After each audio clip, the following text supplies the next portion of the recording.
أعوذ بالله من الشيطان الرجيم.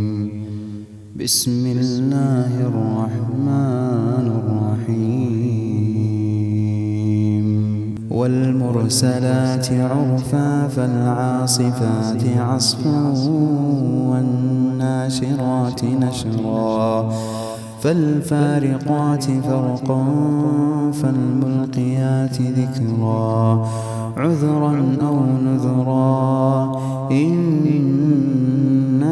توعدون لواقع فإذا النجوم طمست وإذا السماء فرجت وإذا الجبال نصفت وإذا الرسل أقتت لأي يوم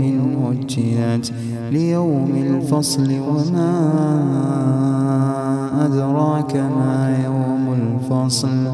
ويل يومئذ للمكذبين ألم نهلك الأولين ثم نتبعهم الآخرين كذلك نفعل بالمجرمين ويل يومئذ للمكذبين ألم نخلقكم من ماء مهين فجعلناه في قرار مكين إلى قدر معلوم فقدرنا فنعم القادرون ويل يومئذ للمكذبين ألم نجعل الأرض كفاتا أحياء وأمواتا وجعلنا فيها رواسي شامخات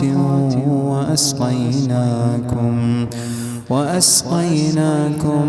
ماء فراتا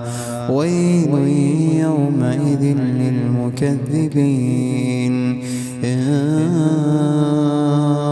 انطلقوا إلى ما كنتم به تكذبون انطلقوا إلى ظل ذي 3 شعب لا ظليل ولا يغني من اللهب إنها ترمي بشرر كالقصر كأنه جمالة صفر ويل يومئذ للمكذبين هذا يوم لا ينطقون ولا يؤذن لهم فيعتذرون ويل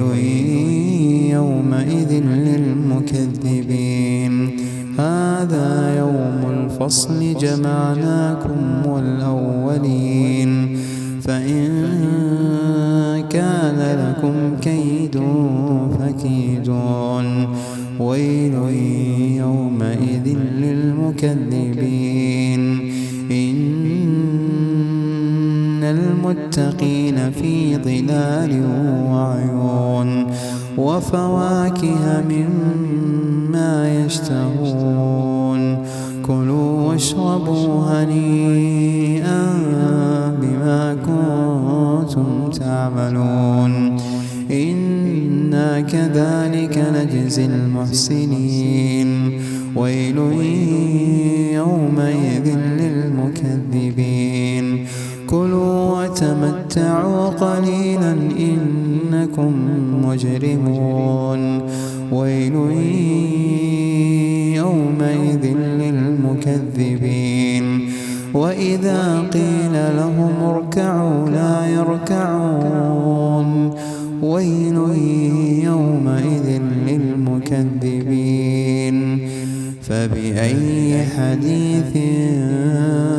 بعده